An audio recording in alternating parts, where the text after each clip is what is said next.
누구나 한 번쯤은 들어봤죠. 금은 절대 배신하지 않는다. 그 말이 요즘처럼 와닿은 적이 또 있을까요? 지난 10년 동안 꾸준히 오르던 금값이 드디어 사상 최고치를 돌파했습니다. 요즘 시니어님들 사이에서 유행처럼 번지는 것이 있다고 합니다. 그건 바로 금을 팔러 가는 것인데요. 요즘 시니어 세대 사이에서 금거래가 다시 활발해지고 있습니다.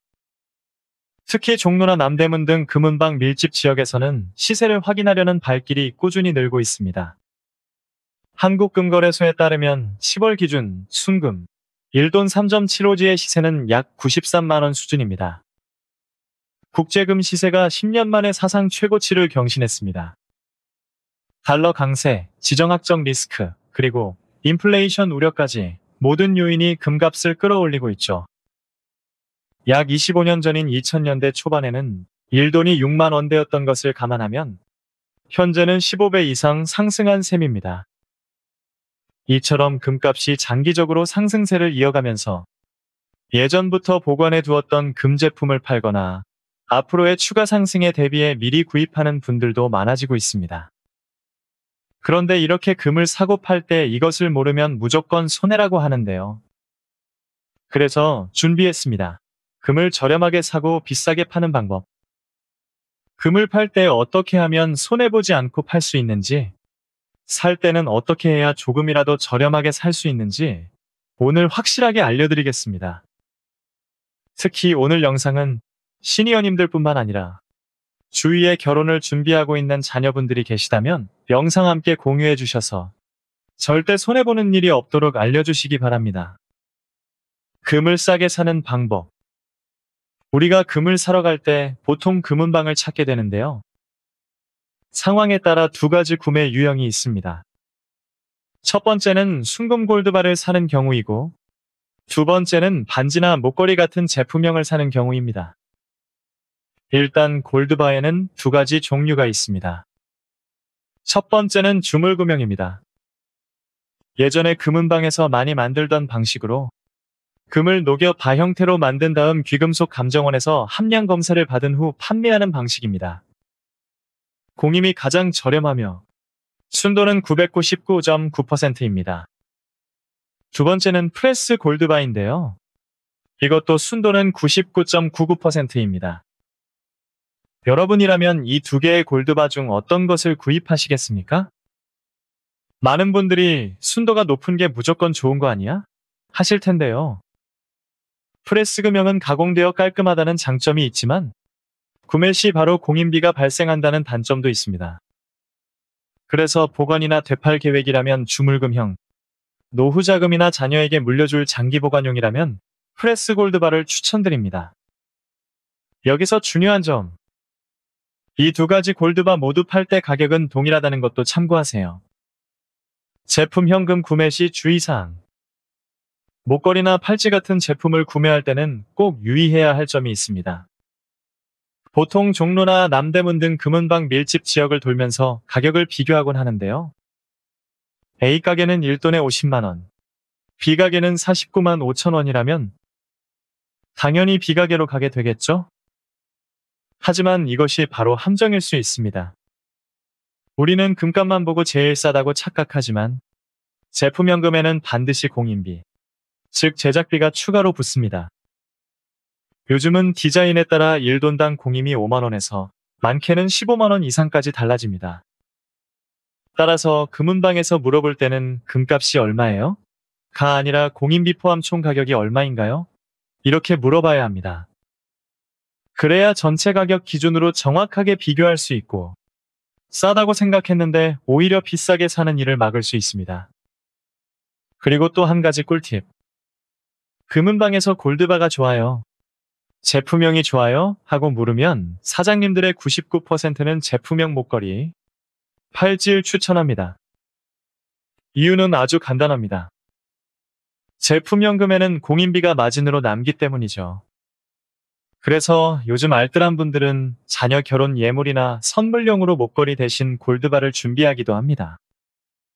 보관이 쉽고 나중에 팔 때도 손해가 적기 때문입니다. 금을 잘 파는 방법. 금을 살 때도 중요하지만 팔 때는 더 신중해야 합니다.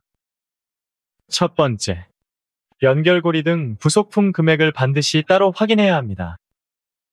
예를 들어 10돈짜리 팔찌를 판다고 했을 때 단순히 나는 10돈짜리 순금 팔찌를 가지고 있다라고만 생각하면 손해를 봅니다. 팔찌나 목걸이의 연결고리 부분은 보통 24K로 만들면 너무 무르기 때문에 18K나 14K 금으로 제작됩니다. 즉, 본체는 24K지만 부속품은 18K나 14K인 경우가 많다는 뜻입니다. 이 부분은 따로 무게를 재서 계산해야 하고 그 값을 빼고 순금 무게만 계산하면 안 됩니다. 요즘 이런 부속품이나 장식만 따로 해도 20만, 30만 원 정도는 충분히 하기에 이 사실을 모르고 팔면 그만큼 손해를 보는 셈이 됩니다. 따라서 금을 팔 때는 꼭 부속품 무게는 몇 개인가요? 24K 부분과 18K 부분을 따로 계산해 주세요. 이렇게 요청해야 정확한 값을 받을 수 있습니다. 14K, 18K는 반드시 구분해서 가져가라. 금은방 일부에서는 무게를 잴 때 14K와 18K를 섞어서 얼렁뚱땅 계산하는 경우가 있습니다. 이럴 경우 순도 차이 때문에 실제보다 적게 쳐주는 일이 생기죠. 따라서 내 금이 14K인지 18K인지 혹은 24K인지 반드시 미리 구분해서 가져가야 합니다. 가능하면 감정원에서 함량 확인서를 받아두면 더 확실합니다. 또 한 가지, 반지나 목걸이에 큐빅이나 장식 보석이 있다면 팔기 전에 손톱깎이나 펜치로 큐빅을 미리 제거하고 가는 게 좋습니다. 일부 금은방은 큐빅 무게를 빼야 한다며 전체 중량의 10% 이상을 임의로 깎는 경우도 있는데 이런 곳은 절대 피해야 합니다. 정직한 금은방이라면 큐빅을 분리한 뒤 순수 금 무게만 따로 측정해 정확하게 계산해 줍니다. 이런 곳은 믿고 거래하셔도 좋습니다. 너무 급하게 팔지 말고 발품을 팔아라. 성격이 급하신 분들, 혹시 첫 번째로 들어간 금은방에서 바로 파시진 않나요? 정말 급한 경우가 아니라면 꼭 여러 곳을 돌아다니며 시세를 비교해 보세요. 요즘은 금 시세가 실시간으로 조금씩 변동하기 때문에 같은 날이라도 가게마다 그램당 단가 차이가 2, 3% 이상 날 수 있습니다. 금은방뿐 아니라 공식 금거래소나 인증된 매입 전문점의 시세도 함께 확인하면 좋습니다. 구매 시 단가와 판매 시 단가를 모두 비교해서 그램당 단가가 제일 높은 곳에서 파는 것이 이익입니다.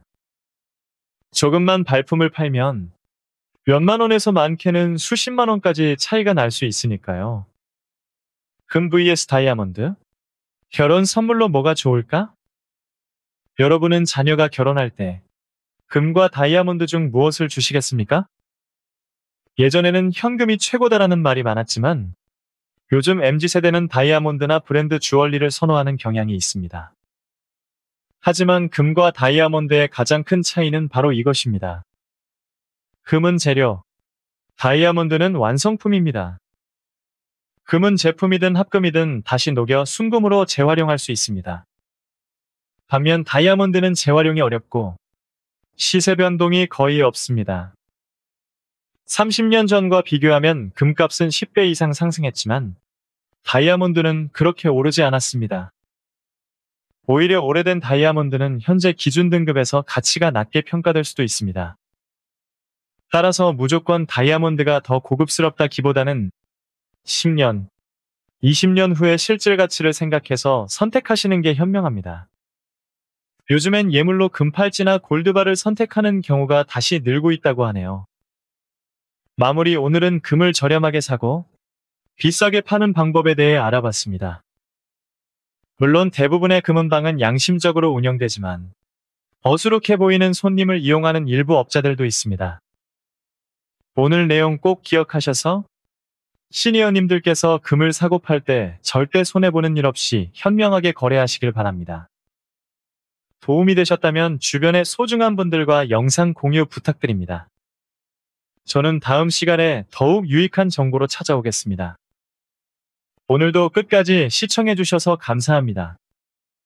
결국 금은 단순한 귀금속이 아니라 세월이 지나도 가치가 변하지 않는 자산입니다. 지금처럼 경기 불안과 물가 상승이 계속되는 시대일수록 금은 우리 삶 속에서 가장 확실한 안전자산이 되어줍니다. 하지만 아무리 좋은 자산이라도 정보 없이 거래하면 손해를 볼 수 있습니다.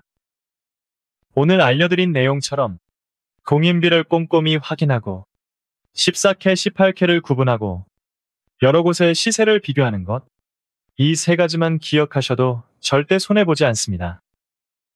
그리고 가장 중요한 건 금은 한 번에 많이 사는 것보다 내 여유자금 안에서 꾸준히 분할 매수하는 습관이 훨씬 현명하다는 점입니다.